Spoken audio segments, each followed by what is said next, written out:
There is a moment at the end of Adventure Time where the Lich, the ancient cosmic embodiment of death itself, the being who has ended universes and killed cosmic entities and outlived multiple realities, does not appear in the final battle against Golb. He is missing. The show's most powerful antagonist for 8 seasons is not there when the biggest cosmic threat arrives.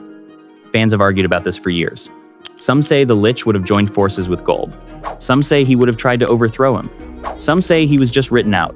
None of those are the answer. The Lich did not appear against Golb for one specific reason.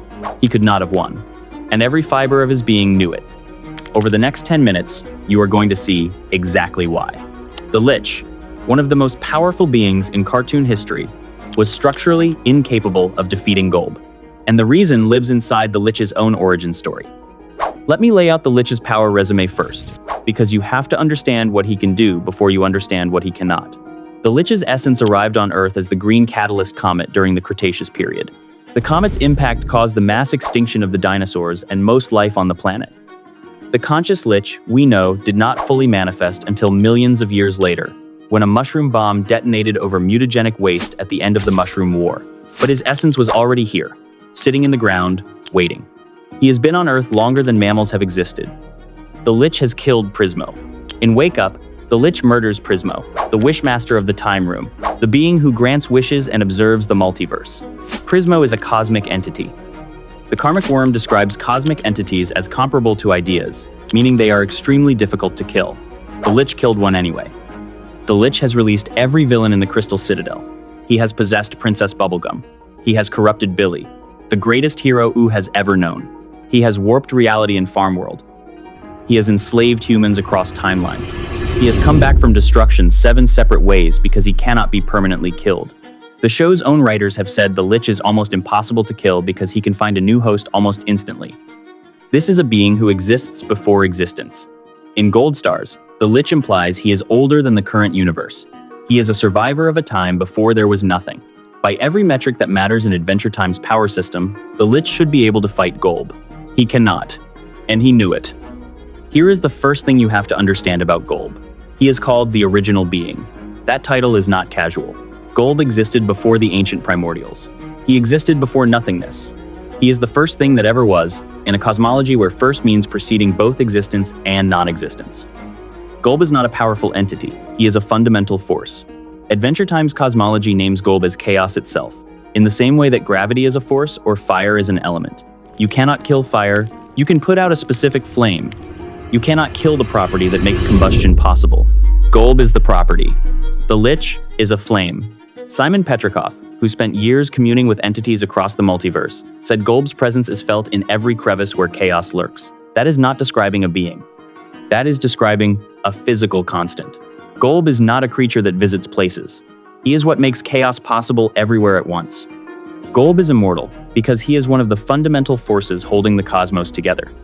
The Original Being cannot be killed for the same reason a physical law cannot be killed. It is not a matter of power level. It is a matter of category. The Lich is a creature. Golb is a condition. That is not metaphor. That is canon. And here is where the story gets uncomfortable. The Lich's canonical title, from the episodes Whispers and Jerry, is the last scholar of Golb. Not a servant, not a creature, a scholar. Someone who studies. Someone who devotes their consciousness to understanding a philosophy and enacting it in the world. Read that carefully.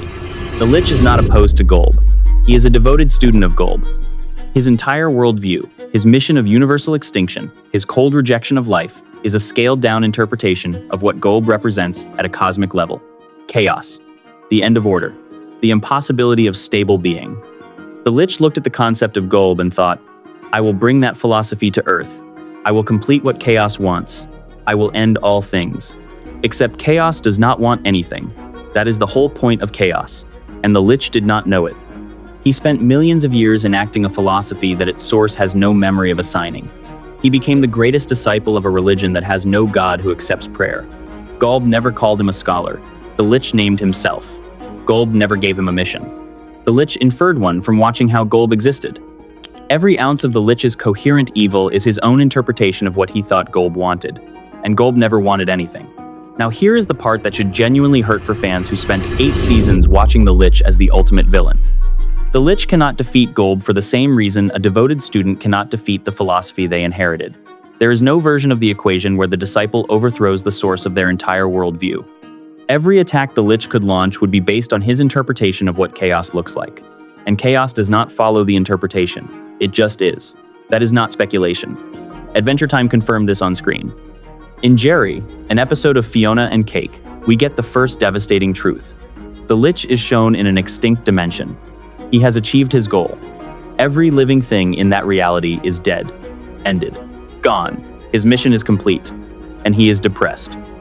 He got what he wanted. He performed the extinction he had spent millions of years working toward. And in the silence afterward, sitting in a universe with nothing left to kill, he understood that the mission had no reward. Because chaos does not reward its scholars. There is no promotion. There is no diploma. You do the work. And then you sit alone in an extinct world realizing the work meant nothing.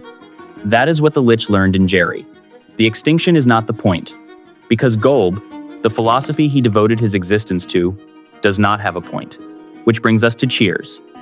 In Cheers, the Lich finally meets his master. Not to fight, to pray. The last scholar of Golb has spent his entire existence being the greatest possible follower of Golb's philosophy. And now Golbetty, the fusion of Betty and Golb, is standing in front of him. He offers reverence. He expects recognition. A word from the master to the disciple. Golbetty glances at him and turns him into a tetramino block piece. Not a battle, not a struggle, a glare. The most powerful being Adventure Time ever produced, defeated in a single look by an entity who is only half Golb. The same episode shows Golbetty splitting Scarab, another cosmic tier being, into multiple mites with the same glance. That is the threat class Golb tier beings operate in. They do not attack. They observe, and the observation ends you. And here is the cruelest part. Golbetty did not crush the Lich because she recognized him. She crushed him because she did not. The master does not know the student. The philosophy does not know its adherent. Because Golb never had adherents. Golb never asked for scholars. The Lich named himself the last scholar. Golb never confirmed the enrollment. But there is a deeper reason the Lich could not defeat Golb, and it lives in the category difference between them. The Lich has a goal. He wants extinction. He wants the total end of all life. That is a defined outcome. It requires life to exist so that it can be ended. It requires structure. It requires the Lich himself to remain coherent enough to plan and execute. Golb has no goals. Golb has no plans. Golb is not an actor. Golb is chaos, and chaos does not want anything. Chaos does not schedule. Chaos does not strategize. Chaos happens. The lore explicitly names Golb as devoid of actual goals and confirms that his mere presence is the indirect driving force of the entire franchise. Think about what that means in a fight. The Lich attacks with a plan. Golb has no plan to interrupt. The Lich targets Golb's weakness. Golb has no weakness because Golb has no defined state to weaken. The Lich commits to a strategy. Golb warps the strategy into gibberish just by existing near it. This is the trap the Lich cannot escape. The Lich is a rational agent.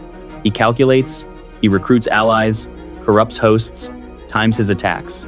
Every one of those activities requires order. The Lich's order pointed at a destination. The destination happens to be everyone's death, but the process of getting there is orderly. Golb is the opposite. He does not schedule his attacks because scheduling is order. He does not choose his targets because targeting is order. Everything Golb does is a spontaneous consequence of him being near it.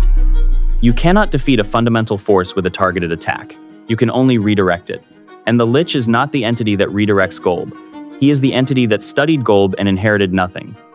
There is one more thing. The Lich cannot defeat Golb because the Lich, ultimately, cannot defeat anyone he was made to serve. The Lich's coherent goal, extinction, is Golb's chaos expressed at a smaller scale. Golb turns creatures into chaos monsters. The Lich turns living things into corpses. Both processes end normal existence. The Lich is not opposed to what Golb does. He is a specialized case of it. When Golb arrived on Ood during Come Along With Me, he was not opposing anything the Lich would have wanted. Golb was doing what the Lich had spent millions of years trying to do, at a scale the Lich could never have reached. Life was ending everywhere. Chaos was spreading. Golb turned Uncle Gumbald's entire army into a single fused monster in one breath. That is more destruction than the Lich achieved across most of the show combined. The Lich had no reason to fight. If he had appeared, he would have watched. The last scholar of Golb finally getting to see the master lecture in person. That is why the Lich is not in the final battle. Not because the writers forgot him, because the Lich is Golb's scholar, and the scholar does not oppose the source material. He takes notes. Prismo said something in Wake Up that becomes important here. After the Lich was reduced to a purposeless form, Prismo described him as harmless, functioning like a machine without a purpose. The Lich needs a target. Take away the target, and the machine stops. Golb cannot be targeted. Golb is not a target. Golb is a condition. Now let me be honest about what this means for the show's cosmology. Adventure Time has an unusual structure for a children's cartoon. Its hierarchy is not gods and demons. It is fundamental forces and their derivatives. Prismo grants wishes and observes the multiverse, but he has a boss. The cosmic owl shows omens, but he answers to older powers. Grob Gob Glob Grod rules Mars, but they are junior to the ancient primordials. And above all of them is Golb, the original being.